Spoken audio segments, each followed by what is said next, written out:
ഈ കേരളം എന്ന് പറയുന്നത് ഇന്ത്യയിൽ തന്നെയാണോ എന്നൊരു ചില സംശയം നമുക്കുണ്ടാകുന്നുണ്ട്. ഈ ബഡ്ജറ്റിനെ എങ്ങനെയാണ് പുറമേ നിന്ന് നോക്കിക്കാണുമ്പോൾ എന്താണ് പറയാനുള്ളത്? കേരളം ഇന്ത്യയിലാണോ എന്ന് സംശയിക്കപ്പെടുന്ന ഒരു സാഹചര്യത്തിലൂടെ ആർക്കെങ്കിലുമൊക്കെ തോന്നിക്കഴിഞ്ഞ് കഴിഞ്ഞാൽ കുറ്റം പറയാൻ പറ്റത്തില്ല. കാരണം ഈ ബജറ്റിനകത്ത് കേരളത്തിന് ഒരു പരിഗണനയും നൽകിയിട്ടില്ല. ആകെ കേരളത്തിന് കിട്ടാൻ പോകുന്നതെന്ന് പറഞ്ഞാൽ കടലാമ സംരക്ഷണത്തിന് വേണ്ടി പ്രത്യേക പാക്കേജ് ഉണ്ടാക്കിയിട്ട് മനുഷ്യന്മാർക്കൂടെ ജീവിക്കാൻ പറ്റും. എയിംസ് സുരേഷ് ഗോപി തൃശ്ശൂർ എയിംസ് പ്രഖ്യാപിക്കുന്നു, ആലപ്പുഴയിലെ എയിംസ് പ്രഖ്യാപിക്കുന്നു. പുള്ളി ഇന്നിപ്പോൾ ബജറ്റിലെ എയിംസ് വരാത്തതുകൊണ്ട് പുള്ളി ഫ്ലിപ്കാർട്ടിൽ തെരഞ്ഞുകൊണ്ടിരിക്കുകയെന്ന് പറഞ്ഞാൽ ഓർഡർ ചെയ്യാൻ ഓൺലൈനിൽ ഒരു എയിംസ് കൊണ്ടുവരാൻ. കേരളത്തിലെ MP-മാരെന്ന് പറയുന്ന മൊണ്ണകൾ 20 എണ്ണം ലോക്സഭയിൽ പോയിരിക്കുന്നത് എന്തിനാണെന്ന് എനിക്ക് മനസ്സിലാവുന്നില്ല. അടൂർ പ്രകാശം കൊടുക്കുന്ന സുരേഷൊക്കെ ഇവിടെ കേസുകാരനൊക്കെ നിയമസഭയിൽ സീറ്റ് കിട്ടും നോക്കിക്കൊണ്ടിരിക്കുക. അതിൻ്റെ ഇടയിൽ കൂടെ ബജറ്റിനെ കുറിച്ച് ആലോചിച്ചുകൊണ്ടിരിക്കുക. കാര്യമായ ഒരു പ്രൊജക്റ്റുകളൊന്നും കേരളത്തിന് വേണ്ടിയിട്ട് പ്രഖ്യാപിക്കാതിരിക്കുകയും അതിന് വേണ്ടിയിട്ട് ഫണ്ട് അലോക്കേറ്റ് ചെയ്യാതിരിക്കുകയും ചെയ്യാന്ന് പറഞ്ഞാൽ നിങ്ങൾ ആർക്ക് വേണമെങ്കിലും ചെയ്തോ, ഞങ്ങൾക്ക് ചെയ്തില്ലല്ലോ ഒരു പുല്ലുമില്ല, ഞങ്ങളിപ്പോൾ തൽക്കാലം നിങ്ങളെ മൈൻഡ് ചെയ്യുന്നില്ല എന്ന മട്ടിൽ കേരളത്തോട് തീർത്തും അവഗണനാപരമായിട്ടുള്ള പുച്ഛഭാവത്തോടു കൂടിയിട്ടുള്ള ഒരു ബജറ്റാണ് അവതരിപ്പിച്ചതെന്ന് നിസ്സംശയം പറയാൻ കഴിയും. രാജമേ നമസ്കാരം. നമസ്കാരം. രാജമേ, കേന്ദ്ര ബഡ്ജറ്റ് ഇന്ന് വന്നിരിക്കുകയാണ്. അപ്പോൾ കേന്ദ്ര ബഡ്ജറ്റ് നമ്മൾ നോക്കിക്കാണുന്ന സമയത്ത് നമുക്കൊരു സംശയം ഇപ്പോൾ ഉണ്ടാകുന്നത് എന്താണെന്ന് വെച്ചാൽ ഈ കേരളം എന്ന് പറയുന്നത് ഇന്ത്യയിൽ തന്നെയാണോ എന്നൊരു ചില സംശയം നമുക്കുണ്ടാകുന്നുണ്ട്. ഈ ബഡ്ജറ്റിനെ എങ്ങനെയാണ് പുറമേ നിന്ന് നോക്കിക്കാണുമ്പോൾ എന്താണ് പറയാനുള്ളത്? 2016 നിയമസഭാ തെരഞ്ഞെടുപ്പിൻ്റെ സമയത്ത് ഒരു മലയാള നടി, അറിയപ്പെടുന്ന നടിയൊന്നുമല്ല, നടി BJPയുടെ ഒരു യോഗത്തിൽ പ്രസംഗിക്കാൻ വേണ്ടി, പൊതുയോഗത്തിൽ പ്രസംഗിക്കാൻ വേണ്ടി അന്ന് അവർക്ക് ആരെയും കിട്ടാമെന്ന് പറഞ്ഞു. സീരിയൽ നടി എന്നിട്ട് പറഞ്ഞു ഇവിടെ കേരളത്തിലെ റോഡുകളൊക്കെ മോശമാണ്, നമ്മുടെ അയൽ രാജ്യമായ ചെന്നൈയിലെ റോഡൊക്കെ നല്ലതാണെന്ന്. അത് വേറെ രാജ്യമായിട്ട് കണ്ട് പറഞ്ഞ പോലെ തന്നെ കേരളം ഇന്ത്യയിലാണോ എന്ന് സംശയിക്കപ്പെടുന്ന ഒരു സാഹചര്യത്തിലൂടെ ആർക്കെങ്കിലുമൊക്കെ തോന്നിക്കഴിഞ്ഞ് കഴിഞ്ഞാൽ കുറ്റം പറയാൻ പറ്റത്തില്ല. കാരണം ഈ ബജറ്റിനകത്ത് കേരളത്തിന് ഒരു പരിഗണനയും നൽകിയിട്ടില്ല. കേരളത്തിൽ ഇതിനു മുമ്പ് BJP സർക്കാരുകൾ തന്നെ, വാജ്പേയിയുടെ സർക്കാരിൻ്റെ സമയത്ത് അന്ന് O രാജഗോപാൽ പിന്നെ റെയിൽവേ സഹമന്ത്രിയായിട്ടിരുന്നു.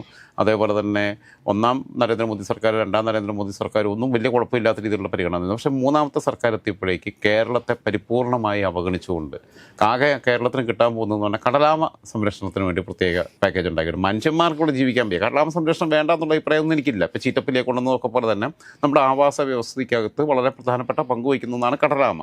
അത്തരം ഉള്ള വളരെ സൂക്ഷ്മമായ മേഖലകളിലേക്ക് പോലും ശ്രദ്ധ പതിപ്പിച്ച ഒരു സർക്കാരിൽ നിന്ന് പരിഗണിക്കപ്പെടേണ്ട ഒരു സംസ്ഥാനത്തേക്ക് വേണ്ട പരിഗണനകളൊന്നും ഉണ്ടായിട്ടില്ല എന്ന് പറയുമ്പോൾ അതിനകത്തുള്ള, അത് മാത്രമല്ല കേന്ദ്രം ആവിഷ്കരിച്ച പല പദ്ധതികളും ഏറ്റവും മനോഹരമായി നടപ്പിലാക്കിയ ഇന്ത്യയിലെ ഏറ്റവും 1-ാം നമ്പർ സംസ്ഥാനം കേരളമാണ്. കാരണം ഇപ്പം ഗെയിൽ പൈപ്പ് ലൈനെ കുറിച്ച് അവർ തന്നെ പറഞ്ഞിട്ടുണ്ട്. പ്രധാനമന്ത്രി തന്നെ പറഞ്ഞു കേരളം അതിനകത്ത് എടുത്തിട്ടുള്ള കേരളത്തിനെയും പിണറായി വിജയനെയും പ്രത്യേകം അഭിനന്ദിച്ചുകൊണ്ടാണ് സംസാരിച്ചിട്ടുള്ളത്. അതേപോലെ തന്നെ ദേശീയപാത വികസനവുമായിട്ട് ബന്ധപ്പെട്ടുകൊണ്ട് നിതിൻ ഗഡ്കരി കേരളം അത് കേന്ദ്രവുമായിട്ട് സഹകരിച്ച് പോകുന്നതിനെക്കുറിച്ച് വളരെ പ്രകീർത്തിച്ച് സംസാരിച്ചിട്ടുണ്ട്. അപ്പോൾ ഒരു പ്രൊജക്റ്റ് കിട്ടിയാൽ അതെങ്ങനെ കൊണ്ടു നടക്കണമെന്ന് കേരളത്തിൽ, അത് പിണറായി വിജയൻ ഭരിച്ചാലും ഉമ്മൻചാണ്ടി ഭരിച്ചപ്പോഴാണെങ്കിലും ആര് ഭരിച്ചാലും കേരളത്തിൽ നാളെ ഇനിയിപ്പോൾ VD സതീശനോ രമേശ് ചെന്നിത്തലയോ KC വേണുഗോപാലോ കുഞ്ഞാലിക്കുട്ടിയോ രാജീവ് ചന്ദ്രശേഖരോ ആരോ ആവട്ടെ, പിണറായി വിജയനോ ശൈലജ ടീച്ചറോ ആരോ വരട്ടെ, കേരളത്തിനൊരു കേന്ദ്രാവിഷ്കൃത പദ്ധതി കിട്ടിക്കഴിഞ്ഞാൽ, കേന്ദ്ര ബജറ്റിൽ ഫണ്ട് അലോക്കേറ്റ് ചെയ്ത് കഴിഞ്ഞാൽ അത് ലാപ്സായി പോകുന്ന ഒരു ചരിത്രമില്ല. കേരളം അതിന് വേണ്ട കാര്യങ്ങൾ ഇനിഷ്യേറ്റീവ് എടുത്ത് ചെയ്യും. സ്ഥലം സംസ്ഥാന ഗവൺമെൻറ് കണ്ടെത്തേണ്ടതാണെങ്കിൽ ഒരു പ്രൊജക്റ്റ് വന്നു കഴിഞ്ഞാൽ അതിന് വേണ്ട സ്ഥലം കണ്ടെത്താനുള്ള പരിപാടികൾ ചെയ്യും. ഇവിടെ ദേശീയപാത വികസനത്തിന് ഇന്ത്യയിൽ ഏറ്റവും ബുദ്ധിമുട്ടുള്ള സംസ്ഥാനം കേരളമാണ്. ബാക്കിയുള്ളിടത്തൊക്കെ എന്ന് പറഞ്ഞാൽ ഒഴിഞ്ഞു കിടക്കുന്ന സ്ഥലങ്ങൾ ഇഷ്ടംപോലെ ഉണ്ട്. അവർക്കൊരു സമാന്തര പാത ഉണ്ടാക്കാം. നിലവിലുള്ള റോഡ് വികസിപ്പിക്കാൻ ബുദ്ധിമുട്ടുണ്ട്, ബിൽഡിങ്ങുകൾ പൊളിക്കേണ്ടി വരിക എന്നുണ്ടെങ്കിൽ വേറെ ഇഷ്ടംപോലെ കാലി സ്ഥലം കിടക്കുക. തമിഴ്നാട്ടിൽ പോയാലും നമ്മൾ കാണുന്ന ഇഷ്ടംപോലെ സ്ഥലമുണ്ട്, സ്ഥലം കെയർ ചെയ്യാൻ ബുദ്ധിമുട്ട് വരുന്നില്ല. കേരളത്തിലെന്ന് പറഞ്ഞു കഴിഞ്ഞാൽ പോപ്പുലേഷൻ ഡെൻസിറ്റി വളരെ കൂടുതലാണ്. കേരളത്തിലുള്ള മൊത്തം ഭൂമിയെ ഡിവൈഡഡ് ബൈ കേരളത്തിലെ മൊത്തം പോപ്പുലേഷൻ എന്ന് പറഞ്ഞു കഴിഞ്ഞാൽ ഒരാൾക്ക് വളരെ കുറഞ്ഞ സ്ഥലമേ ഉണ്ടാകത്തുള്ളൂ. അപ്പം അങ്ങനെ തിങ്ങി നിറഞ്ഞ് ജീവിക്കുന്ന ഒരു സ്ഥലമാണ്. പിന്നെ ഉള്ളത് ചതുപ്പ് നിലങ്ങൾ പോലെയുള്ള അങ്ങനത്തെ സ്ഥലങ്ങളൊക്കെ ഉള്ളൂ ഒഴിഞ്ഞു കിടക്കുന്നത്. പിന്നെ കടൽ തീരമാണ് പിന്നെ ഉള്ളത്. അപ്പോൾ അങ്ങനെയുള്ളൊരു സംസ്ഥാനത്ത് ഇത്തരം വികസനങ്ങൾക്ക് ഒരുപാട് പരിമിതികളുണ്ടായിട്ട് പോലും കേരളം അതിനെ അതിജീവിക്കുന്നുണ്ട്. പൊന്നും വില കൊടുത്തിട്ട് ആ സ്ഥലം മേടിക്കുന്നത് ആളുകളെടുത്ത്, മോഹവില കൊടുത്തിട്ട്. കാരണം മറ്റിടത്തൊക്കെ 1000 രൂപയ്ക്കും പിന്നെ 100 രൂപയ്ക്ക് സ്ക്വയർ ഫീറ്റ് ഒക്കെ കിട്ടും, അങ്ങനെ കിട്ടും. ഇപ്പോഴും നമ്മൾ ആൾക്കാർ അവിടെ പോയിട്ട് ഉള്ള സ്ഥലം മേടിക്കുന്നത്. അതേസമയം ഇവിടെ ഒരു സെൻറ്റിന് പിന്നെ 50 ലക്ഷം 40 ലക്ഷം വരെ വിലയുള്ള സ്ഥലങ്ങൾ വരെ പിന്നെ ആ പൈസ കൊടുത്തിട്ട് മേടിക്കുകയാണ് ചെയ്യുന്നത്. അപ്പം അങ്ങനെ ഒരു പ്രൊജക്റ്റ് ഇംപ്ലിമെൻറ്റ് ചെയ്യുന്നതിനകത്ത് ഏറ്റവും ഗെയിൽ പൈപ്പ് എത്ര വലിയ സമരങ്ങളുണ്ടായി, അതിജീവിച്ച് കൊണ്ടുവന്നില്ലേ സംഭവം.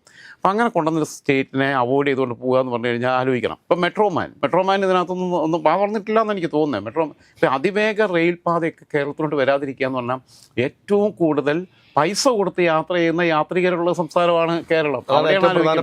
പൈസ കൊടുത്ത് യാത്ര ചെയ്യുന്നത്.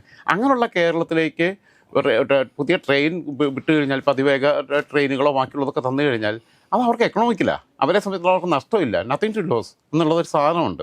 എന്നിട്ട് പോലും എന്തുകൊണ്ടാണ് അതിന് ചെയ്യാത്തതെന്നുള്ളത്. അതേപോലെ തന്നെ ഇപ്പോൾ ഈ സംഭരണത്തിൻ്റെ ഈ സ്കോളർഷിപ്പുകൾ, പദ്ധതികൾ എന്നൊക്കെ പറയുന്ന കാര്യങ്ങൾക്കകത്തൊക്കെ സാമ്പത്തിക സംഭരണത്തിലേക്ക് തന്നെ പോകേണ്ടത്. എന്തൊക്കെ പറഞ്ഞാലും സുകുമാരൻ നായർ പണ്ടേ പറയുന്ന ഒരു അതിനകത്ത് എനിക്ക് യോജിപ്പുള്ള കാര്യമാണ്. കാരണം ഇവിടെ പട്ടികവർഗ വിഭാഗത്തിലുള്ളവർക്കുള്ള സംഭരണത്തിൻ്റെ ആനുകൂല്യം പല പ്രാവശ്യം മന്ത്രിയായ AP അനിൽകുമാറിൻ്റെ മക്കൾക്കും കിട്ടും, സുപ്രീം കോടതി ചീഫ് ജസ്റ്റിസായിട്ട് റിട്ടയർ ചെയ്തിട്ടുള്ള കോടികളുടെ ആസ്തിയുള്ള KG ബാലകൃഷ്ണൻ്റെ മക്കൾക്കും കിട്ടും, ഒക്കെ കിട്ടും. അതേപോലെ തന്നെ മുസ്ലിം സ്കോളർഷിപ്പ് യൂസഫ് അലിയുടെ കൊച്ചുമക്കൾക്കും കിട്ടും, ബാക്കിയുള്ളവർക്കും കിട്ടും, എല്ലാവർക്കും കിട്ടും. ലത്തീൻ കത്തോലിക്കർക്കുള്ള സംഭരണം, ലത്തീൻ കത്തോലിക്കർക്കുള്ള ഒരു സംഭരണം എന്ന് പറഞ്ഞു കഴിഞ്ഞാൽ ഇവിടുത്തെ ഏറ്റവും വലിയ ബിസിനസ്സുകാരനും കിട്ടും. ഹൈബീഡന് ഇഷ്ടം പോലെ വരുമാനം ഉള്ളതാണ്, MLA ആയിരുന്നു, കേന്ദ്രത്തിലെ MP ആയിട്ട് ഇരിക്കുന്ന ഹൈബീഡൻ്റെ കൊച്ചിനും കിട്ടും. സാമ്പത്തിക സംഭരണം തന്നെയാണ് കൊണ്ടുവരേണ്ടത്. അപ്പോൾ അതിനനുസരിച്ചുള്ള കാര്യങ്ങളിലേക്കാണ് പോകേണ്ടതെന്നുള്ളത്. BJP അതൊരു പോളിസിയായിട്ട് ഇടക്കാലത്ത് തീരുമാനിച്ചിരുന്നെങ്കിൽ തന്നെയും ഈ സമ്മർദ്ദങ്ങൾക്ക് പെട്ടുപോയിട്ട് ഇതൊന്നും മുന്നോട്ട് പോകാൻ പറ്റുന്നില്ല. ഇടതുമുന്നണിയുടെ ഒരു കാലത്ത് പ്രഖ്യാപിത ലക്ഷ്യം അതായിരുന്നു. പക്ഷേ ഈ സമ്മർദ്ദങ്ങളാണ് ഏറ്റവും വലിയ പ്രശ്നം, ഈ സാമുദായിക ശക്തികളുടെ. ഇതിനുള്ളത് എയിംസ് കൊണ്ടുവരിക എന്നുള്ളതാണ്. എയിംസ് സുരേഷ് ഗോപി തൃശ്ശൂർ എയിംസ് പ്രഖ്യാപിക്കുന്നു, ആലപ്പുഴയിൽ എയിംസ് പ്രഖ്യാപിക്കുന്നു. മലപ്പുറം വഴിക്ക് പുള്ളി വരാത്തോണ്ടല്ലേ, മലപ്പുറത്ത് എയിംസ് പ്രഖ്യാപിച്ചതന്നെ പുള്ളി ഓടി നടന്ന് പ്രഖ്യാപിച്ചോണ്ടിരുന്നു. പുള്ളി എല്ലായിടത്തും കാണുന്നിടത്തെല്ലാം എയിംസ് പ്രഖ്യാപിച്ചുകൊണ്ടിരിക്കുകയാണ്. ഇത് പുള്ളി ഇന്നിപ്പോൾ ബജറ്റിലെ എയിംസ് വരാത്തതുകൊണ്ട് പുള്ളി ഫ്ലിപ്കാർട്ടിൽ തെരഞ്ഞുകൊണ്ടിരിക്കുകയെന്ന് പറഞ്ഞാൽ ഓർഡർ ചെയ്യാൻ ഓൺലൈനിൽ ഒരു എയിംസ് കൊണ്ടുവരാൻ. ഡയലോഗ് കൂടെ ഉണ്ട് സുരേഷ് ഇവിടെ, ആ മറ്റവനോട് പറഞ്ഞുതരാം എയിംസ് വരുമെന്ന്. അതേ പറഞ്ഞത്. പിന്നെ IIT സിബി ആലോചിച്ച് നോക്കി, ഇവിടെ RIC മാത്രമാണ് ഉള്ളത്, റീജിയണൽ എഞ്ചിനീയറിംഗ് കോളേജാണ് ഉള്ളത്. നമുക്കൊരു IIT ഇല്ല. നമ്മുടെ അടുത്തൊരു IIT ഉള്ളൂ, നമുക്ക് ചെന്നൈ IIT ഉള്ളൂ. IIT കേരളത്തിലില്ല. കേരളത്തിനകത്ത് എത്രയോ ബ്രില്യൻ്റ് ആയിട്ടുള്ള ആൾക്കാരുണ്ട്, കേരളത്തിനകത്ത് എഞ്ചിനീയറിംഗ് വൈദഗ്ധ്യമുള്ളവരുണ്ട്. അപ്പോൾ കേരളത്തിൽ IIT വന്നിട്ടില്ല. ടൂറിസം മേഖലയിൽ കേരളത്തിൻ്റെ സാധ്യതകൾ ഇത്രയും വൈവിധ്യം നിറഞ്ഞ്, ഇന്ത്യ മൊത്തത്തിൽ വൈവിധ്യമാണ്. നമ്മൾ അതുകൊണ്ടാണ് യൂണിറ്റി ഇൻ ഡൈവേഴ്സിറ്റി എന്ന് പറയുന്നത്. പക്ഷേ ഒരു സംസ്ഥാനം മാത്രം എടുത്തിട്ട് ഡൈവേഴ്സിറ്റി പറഞ്ഞാൽ, ഇപ്പം നോർത്ത് ഈസ്റ്റിൽ പോയി കഴിഞ്ഞാൽ, ഇപ്പോൾ മേഘാലയ എടുത്താലും മിസോറാം എടുത്താലും അരുണാചൽ പ്രദേശ് എടുത്താലും അവിടുത്തെ ഒരു അറ്റം തൊട്ട് മറ്റേ അറ്റം വരെ ഉള്ളത് ഒരേ കാലാവസ്ഥ, ഒരേ പ്രകൃതി, ഒരേ രീതിയാണുള്ളത്. തമിഴ്നാടിൻ്റെതും ഏറെക്കുറെയൊക്കെ സമാനമായിട്ട് തന്നെയാണ് പോകുന്നത്. കേരളത്തിൻ്റെ പാരിസ്ഥിതികമായിട്ടുള്ളൊരു വൈവിധ്യം എന്ന് പറഞ്ഞു കഴിഞ്ഞാൽ അത് വേറൊന്നു തന്നെയാണ്. അത് തിരുവനന്തപുരത്തെ സ്ഥിതിയല്ല നിലമ്പൂർ പോയാലുള്ളത്, അതല്ല മൂന്നാറിൽ പോയാലുള്ളത്, അതല്ല വയനാട്ടിൽ പോയാലുള്ളത്. ഇത് എല്ലാം കൂടെ വല്ലാത്തൊരു വൈവിധ്യം നിറഞ്ഞ ഒരു സ്ഥലമാണ്. ഇത്തിരി പോകുന്നൊരു സ്ഥലമാണെങ്കിൽ, ഒരു പാവയ്ക്കാട് വലുപ്പമുള്ള, പാവയ്ക്കാട് ഷേപ്പുള്ള ഒരു സ്റ്റേറ്റ് ആണെങ്കിൽ തന്നെ, കുഞ്ഞു സംസ്ഥാനങ്ങൾക്ക് തന്നെ ഇവിടുത്തെ ടൂറിസം സാധ്യതകൾ വളരെ വലുതായിരുന്നു എല്ലാ രീതിയിലും. ട്രക്കിങ്ങിനാണെങ്കിൽ അതിന് പറ്റുന്ന സ്ഥലങ്ങളുണ്ട്, ഹിൽ ടോപ്പുണ്ട്, ഹിൽ സ്റ്റേഷൻസ് ഉണ്ട്, ബാക്കി എല്ലാ തരത്തിലുള്ള വൈവിധ്യങ്ങളുണ്ട്. മാത്രമല്ല വിദേശ സഞ്ചാരികളെയും ബാക്കി ഡൊമസ്റ്റിക് ടൂറിസ്റ്റുകളെയും രണ്ടു കൂട്ടരെയും ആകർഷിക്കാൻ പറ്റുന്ന രീതിയിലുള്ള ആകാശയാത്രാ സംവിധാനങ്ങളും നമുക്കിവിടെയുണ്ട്. എയർ ട്രാഫിക്കിൻ്റെ പ്രശ്നങ്ങളൊന്നും വരുന്ന സ്ഥലവുമല്ല, അങ്ങനെയുമല്ല. ഇൻ്റർനാഷണൽ ഫ്ലൈറ്റുകൾ ഇഷ്ടം പോലെ വരുന്നുണ്ട്. ഡൊമസ്റ്റിക് സർവീസ് അത്യാവശ്യം നടത്താൻ പറ്റുന്ന സ്ഥിതികളുണ്ട്. ഹെലികോപ്റ്റർ ഹയർ ചെയ്യാൻ പറ്റുന്ന ഫെസിലിറ്റീസുകളുണ്ട്. അതിന് പറ്റുന്ന ഹെലിപ്പാഡുകൾ ഇഷ്ടം പോലെ എല്ലാ ജില്ലയ്ക്കകത്തും ഉണ്ട്. നമുക്ക് വാട്ടർ മെട്രോ ഉൾപ്പെടെയുള്ള അല്ലെങ്കിൽ കായൽ ടൂറിസത്തിനുള്ള സൗകര്യമുണ്ട്. അപ്പോൾ ഇതെല്ലാം കിടക്കുമ്പോൾ ഇതിൻ്റെ സാധ്യതകൾ ഉപയോഗിക്കണ്ടേ. ലക്ഷദ്വീപിൽ പുള്ളി പോയിട്ട് കടലിൽ പോയിട്ടൊന്ന് മുങ്ങിക്കുളിച്ചു. പവിഴദ്വീപ് ആണ് ശരിക്കും പറഞ്ഞാൽ അവിടുത്തെ ലക്ഷദ്വീപിൻ്റെ പ്രത്യേകത എന്ന് പറഞ്ഞു കഴിഞ്ഞാൽ, നമ്മൾ കടലിലെ വെള്ളത്തിൽ അവിടെ ചില ഭാഗങ്ങളിൽ കടന്നു കഴിഞ്ഞാൽ നമ്മൾ താഴത്തില്ല, ഫ്ലോട്ടിങ്ങാണ്. അപ്പോൾ ആ രീതിയിലുള്ള സാധ്യതകൾ കേരളവുമായി ലിങ്ക് ചെയ്തുകൊണ്ട്, കാരണം ഇതെല്ലാം ലക്ഷദ്വീപിലെ ഓപ്പറേഷൻ കൊച്ചി മുഖേനേ നടക്കത്തുള്ളൂ ഏറ്റവും കൂടുതൽ, അല്ലെങ്കിൽ ട്രിവാൻഡ്രം മുഖേന. മാലിദ്വീപിലേക്ക് ബാക്കിയെടുത്തോട്ട് പോകുന്ന സഞ്ചാരികളെ കേരളവും ലക്ഷദ്വീപും കൂടെ കണക്ട് ചെയ്തിട്ട് ഒരു ടൂറിസം പ്രൊജക്റ്റ് കൊണ്ടുവരികയാണെന്നുണ്ടെങ്കിൽ ഈസി ആയിട്ട്, അത് കേരളത്തിന് ചെയ്യാൻ പറ്റത്തില്ല, ലക്ഷദ്വീപ് കേന്ദ്രഭരണ പ്രദേശമാണ്. ലക്ഷദ്വീപിന് ഇനിഷ്യേറ്റീവ് എടുക്കാൻ പറ്റുമോ കേരളത്തിലെ കാര്യം? അവിടെ അഡ്മിനിസ്ട്രേറ്റർ അവിടെ കൂട്ടി കളിച്ചുകൊണ്ടിരിക്കുക. അപ്പോൾ ഇത് ലിങ്ക് ചെയ്തിട്ട് സൗത്ത് ഇന്ത്യക്കകത്ത് അങ്ങനെ ഒരു സംവിധാനം, കേരളവും ഇതും കൂടെ മിക്സ് ചെയ്തിട്ട് ഒരു സംഭവം വന്നു കഴിഞ്ഞാൽ ശ്രീലങ്കയിലോട്ടും മാലിദ്വീപിലോട്ടും പോകുന്ന ടൂറിസ്റ്റുകളെ, ഇൻ്റർനാഷണൽ ടൂറിസ്റ്റുകളെ ഇങ്ങോട്ട് ആകർഷിക്കാൻ പറ്റും. അതിൻ്റെ റവന്യൂ കിട്ടുന്ന കേന്ദ്ര ഗവൺമെൻറ്റിനും കൂടിയല്ലേ. വേറൊന്ന്, കേരളത്തിലെ MP-മാരെന്ന് പറയുന്ന മൊണ്ണകൾ 20 എണ്ണം ലോക്സഭയിൽ പോയിരിക്കുന്നത് എന്തിനാണെന്ന് എനിക്ക് മനസ്സിലാവുന്നില്ല. പ്രിയങ്ക ഗാന്ധി മുതൽ CPM-ൻ്റെ K. രാധാകൃഷ്ണൻ തൊട്ട് മുസ്ലിം ലീഗിൻ്റെ 2 കിളവന്മാരവിടെ ഇരിപ്പുണ്ട്. തൊപ്പി വെച്ച സമദാനിയും തൊപ്പി വെക്കാത്ത ET മുഹമ്മദ് ബഷീർ ചാവുന്നിടം വരെ MP ആയിട്ടിരിക്കണം. കൊടിക്കുന്നിൽ സുരേഷിനും അടൂർ പ്രകാശും ഇവരെല്ലാം ഉണ്ട്. അടൂർ പ്രകാശും കൊടിക്കുന്നിൽ സുരേഷും ഒക്കെ ഇവിടെ K. സുധാകരനെ കൂടെ നിയമസഭയിൽ സീറ്റ് കിട്ടും നോക്കിക്കൊണ്ടിരിക്കുക. അതിൻ്റെ ഇടയിൽ കൂടെ ബജറ്റിനെ കുറിച്ച് ആലോചിച്ചുകൊണ്ടിരിക്കുക. ഇവിടെ മത്സരിച്ച് മന്ത്രിയാവണമെന്നിട്ടിരിക്കുക ഷാഫി പറമ്പിലും ഒക്കെ. എങ്ങനെയും നിയമസഭയിലോട്ട് ഇവിടെയോട്ട് വന്നിട്ട് ഇവിടെ മന്ത്രിയാവാൻ പറ്റുമോ നോക്കിക്കൊണ്ടിരിക്കുന്നതിനിടയിൽ ഇവർക്ക് കേന്ദ്ര ബജറ്റ് എന്തോ ജനം എന്തിനാ തെരഞ്ഞെടുത്തതാണ്. അല്ല, അതിലോട്ട് വരട്ടെ, ഞാൻ പറയട്ടെ.